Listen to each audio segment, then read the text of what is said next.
Bonjour à tout le monde. Donc, ça fait toujours avec plaisir de venir présenter la journée d'information bleuet. Les résultats qu'on a obtenus à la bleuetière d'enseignement et de recherche. Donc, aujourd'hui, on va parler de quelque chose qu'on ne parle pas souvent dans la production du bleuet, c'est les sols sur lesquels le bleuet pousse. Donc, c'est la matière première qui nous permet d'obtenir des fruits.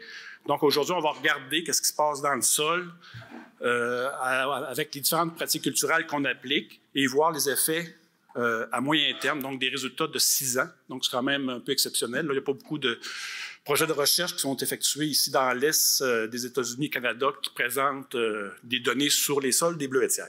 Problématique. Bon, il y a peu d'informations sur l'effet des pratiques culturelles, sur les propriétés physico-chimiques des sols à long terme.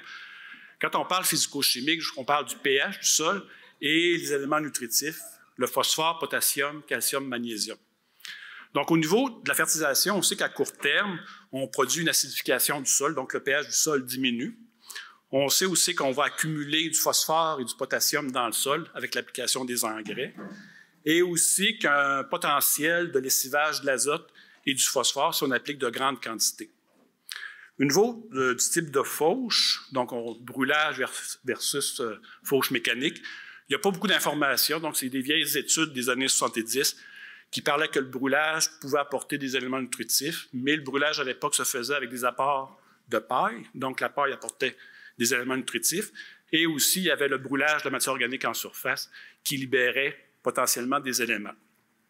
Au niveau de la fauche mécanique, des résultats d'une étude en 82, donc apporte éventuellement des nutriments à la culture avec le recyclage via les microbes du sol à redonner des éléments. Au niveau de la durée du cycle de production, ici, je parle de la durée du cycle de production, un cycle de 2 ans, donc une année de végétation, une année de production, donc du 1 an comme on appelle, ou du 2 ans. Donc, une étude faite dans les maritimes qui avait obtenu des rendements comparables s'il faisait du 1 an ou du 2 ans, mais on n'avait aucune information sur les propriétés du sol. Donc, l'objectif de la présentation, c'est de vous communiquer les résultats qu'on a obtenus à moyen terme, donc après 6 ans, les effets sur le pH du sol et les teneurs en azote, phosphore, potassium, calcium, magnésium, à la suite de différentes pratiques culturelles que je vais vous présenter. Donc, on a établi 2 sites en 2016-2017 à la bleuetière d'enseignement de recherche qui est située près de Normandin dans la Caffaine. Les traitements, donc la durée du cycle de production, du 2 ans versus 3 ans, type de fauche, brûlage versus mécanique. Après ça, application de fongicides ou non. Et enfin, fertilisation minérale, fertilisation organique et un contrôle, donc aucune application de fertilisant. Donc, les traitements, on en a 24, répétés 4 fois sur 2 sites, donc 96 parcelles, 192 parcelles en tout. Puis à gauche, là, on voit le tableau qui présente les différentes combinaisons de traitements. Donc, en grande parcelle, les cycles, du 2 ans versus 3 ans.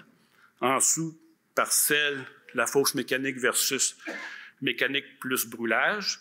Si on prend la parcelle mécanique, elle est subdivisée fongicide avec ou sans.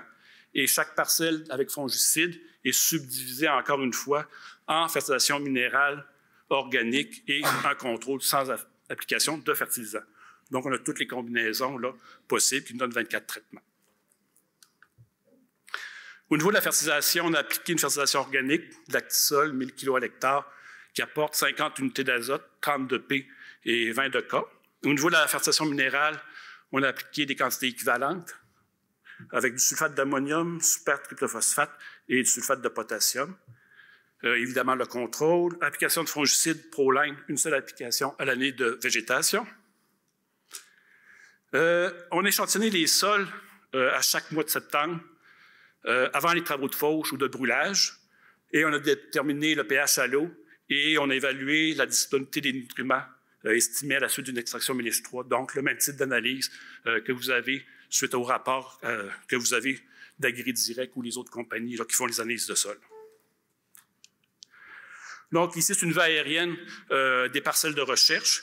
Donc, une bleuetière à peu près de 35 hectares et le dispositif représente une dizaine d'hectares. Puis là, on voit les blocs en végétation ou non là, des parcelles. Donc, on a travaillé sur des parcelles de 22 mètres par 15 mètres qui nous permettaient d'utiliser des équipements conventionnels comme sur vos fermes, vos entreprises. Donc, si on voit une faucheuse et le brûlage fait au propane. Donc, ici, on voit en fin de parcelle. Et ici, l'effet un peu plus spectaculaire, là, quand on fait du brûlage à la noirceur, on voit là, des beaux tisons qui se promènent et on voit à droite.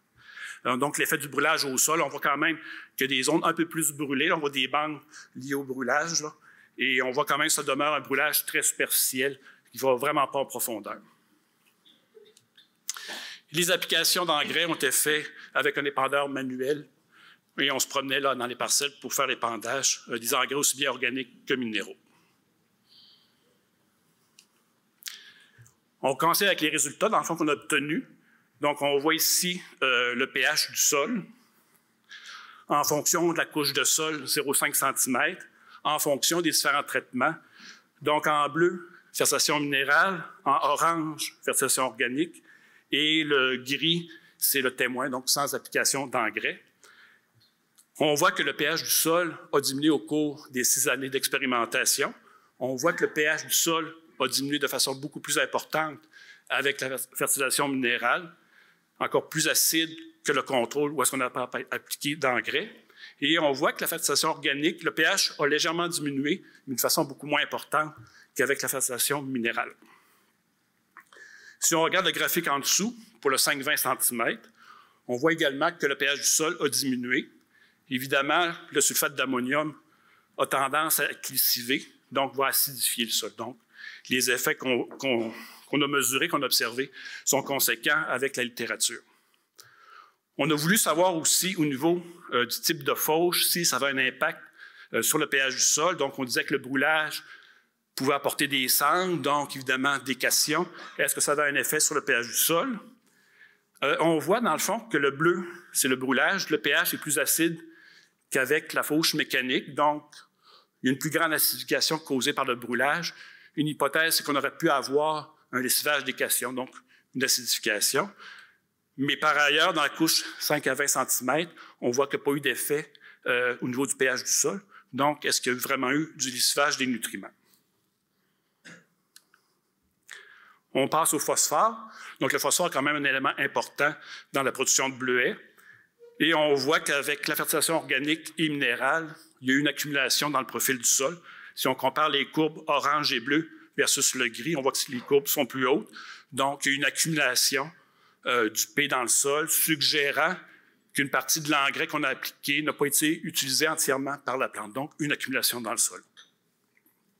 Au niveau de la couche 5-20 cm, on voit encore une accumulation. Donc, le P a été lessivé et s'est accumulé dans le profil. Au niveau du phosphore, on n'a pas beaucoup d'inquiétude au niveau environnemental parce que c'est des sols très acides et beaucoup de fer et d'aluminium qui vont aller le fixer et le rendre non disponible. Donc, on applique, mais il n'est pas dangereux au niveau de l'environnement, mais on pourrait réduire les doses parce que là, dans le fond, on applique, mais il n'est pas vraiment utilisé entièrement par la plante. Au niveau du brûlage versus la fauche, aucun effet significatif au niveau du P, aussi bien pour la couche de surface que la couche 5 à 20 cm.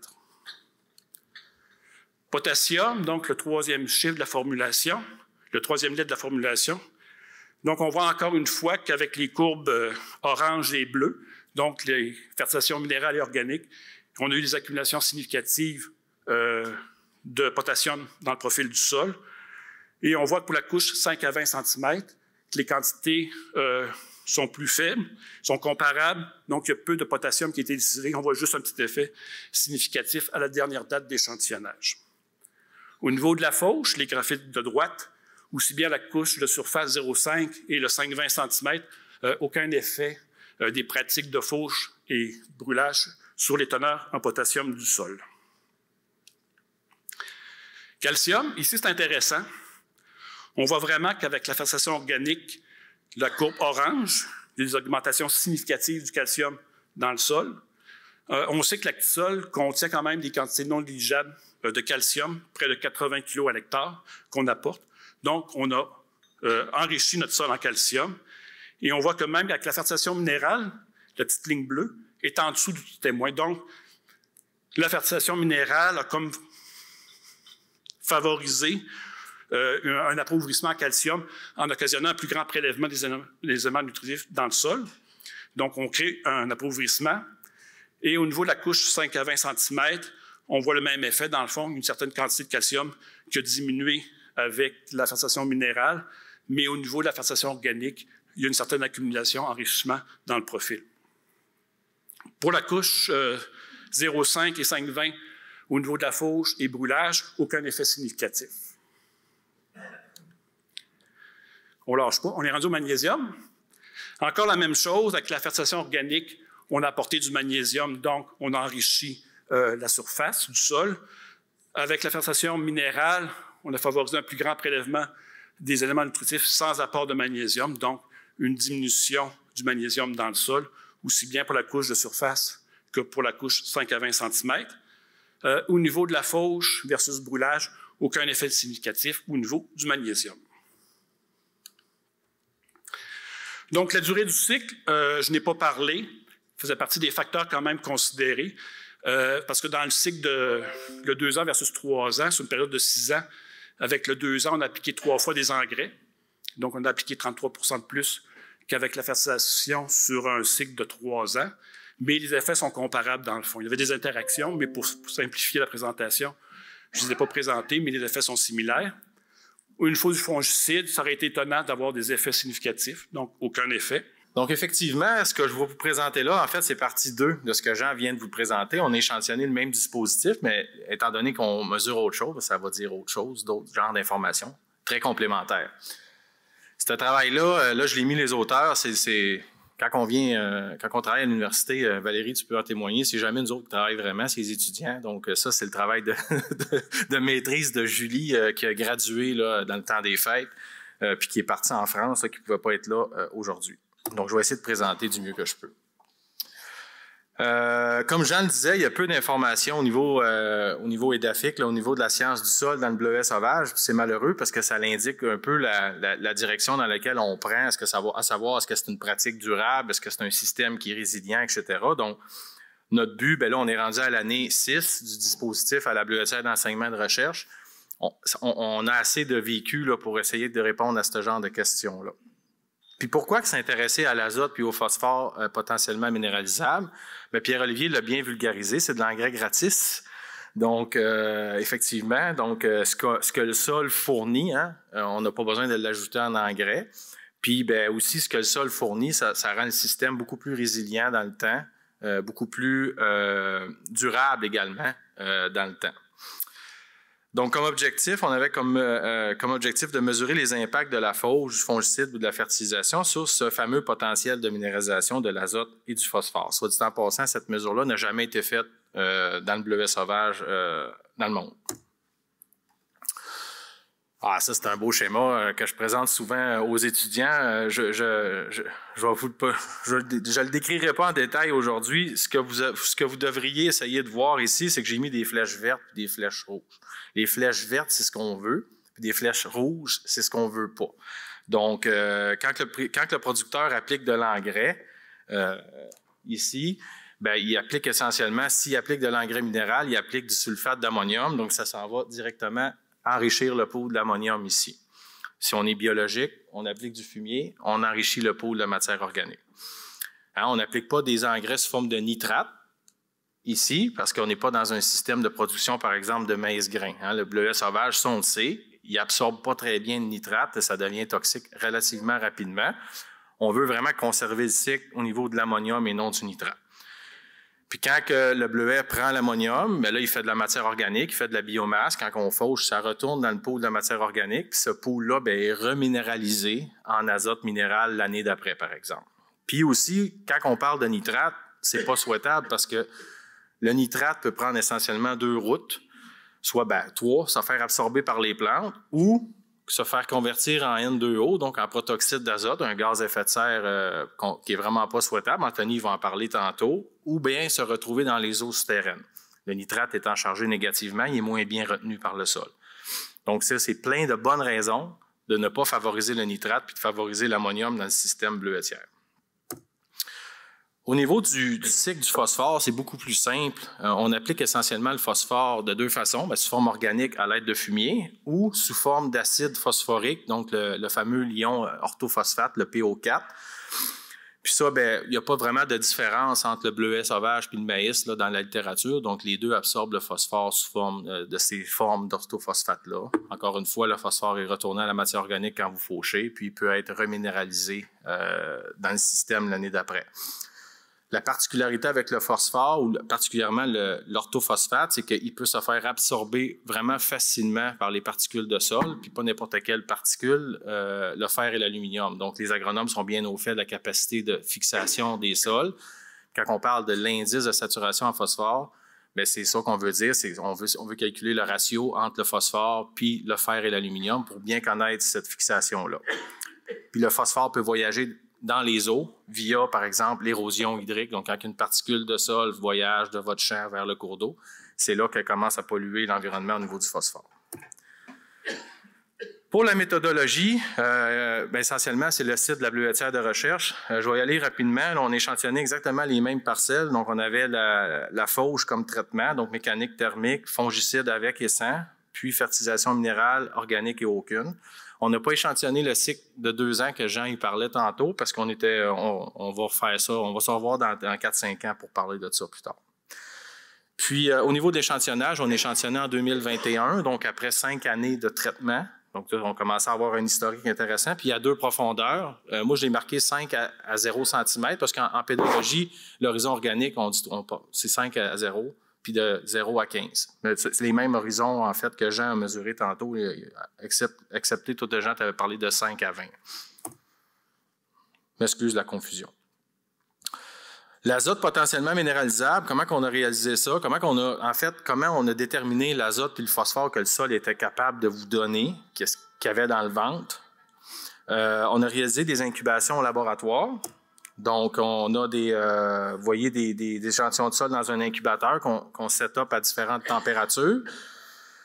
La durée d'incubation a été de 20 semaines. Puis pendant ces 20 semaines-là, on a décortiqué ça en 9 temps d'échantillonnage, à savoir 0 semaines, 2 semaines, 4 semaines, jusqu'à 20 semaines. Puis au niveau des températures, ça, c'est des choix du chercheur. Là. On a décidé de setuper l'incubateur en fonction des températures de sol enregistrées à la berre dans les 3 dernières années. Donc, on a des sondes de température, on a des sondes TDR, par exemple, qui enregistrent également la température à la bleuetière, puis on a des bons niveaux à chaque année. Fait que vous voyez la courbe, là, on a vraiment calibré l'incubateur pour mimer, en fait, le climat sol ou la température sol de ce site-là. Puis au niveau de l'humidité, on a setupé la ligne à 60 % de la capacité au champ. Bon, ça, c'est un terme en sciences du sol que les gens comprennent bien, mais essentiellement, ce que ça veut dire, c'est que c'était juste assez humide pour permettre aux micro-organismes de bien fonctionner, puis juste assez sec pour avoir des conditions bien oxygénées, pour ne pas créer des milieux en manque d'oxygène, comme par exemple dans des conditions de saturation en eau. Donc, au total, on avait 964 échantillons de sol. Donc, si je décortique ça, ça fait 12 traitements. Donc, des traitements appliqués à la bleuetière, les combinaisons de traitements, 4 répétitions, 2 profondeurs, 9 temps d'échantillonnage. On avait mis les échantillons dans des pots maçons parce que Julie a également mesuré la respiration des sols, mais ça, je ne vous le présenterai pas aujourd'hui. Puis au niveau, comment on mesure ça? En fait, on extrait avec du CaCl2. Ça permet, c'est pas nécessairement l'élément extractif qui est privilégié pour cette méthode-là, mais ça nous permettait de faire les deux avec ça. Fait que c'est un bon compromis. On a analysé le phosphore et l'azote essentiellement par colorimétrie. Puis on avait des relations linéaires là, super belles. Là, je vous en mets quelques exemples ici, là, donc d'azote cumulé, donc sous forme d'ammonium, le premier à gauche, le nitrate au milieu, puis le phosphore à droite. Donc on était capable en ajoutant chaque semaine, d'avoir une belle cumulation de l'azote ou du phosphore qui était minéralisé. Puis à la fin, on arrive avec un chiffre, c'est essentiellement la différence entre le dernier point et le premier. Donc, pas la pente, mais l'amplitude de la courbe qu'on prenait. Au niveau des résultats, là, je vous mets le tableau d'analyse de variance. Ce que ça dit essentiellement, ça dit 3-4 choses. Le premier, c'est qu'à droite, vous voyez les horizons minéraux, donc la profondeur, plus en profondeur, les pratiques n'impactent pas que ce soit la minéralisation, la nitrification ou la minéralisation du phosphore. Fait que ça, c'est en concordance avec Jean, ce qu'il vient de vous présenter. Puis, dans l'horizon organique, donc dans la couche de sol de l'horizon organique, essentiellement, l'élément le plus fort, c'est la fertilisation qui va impacter tout ça.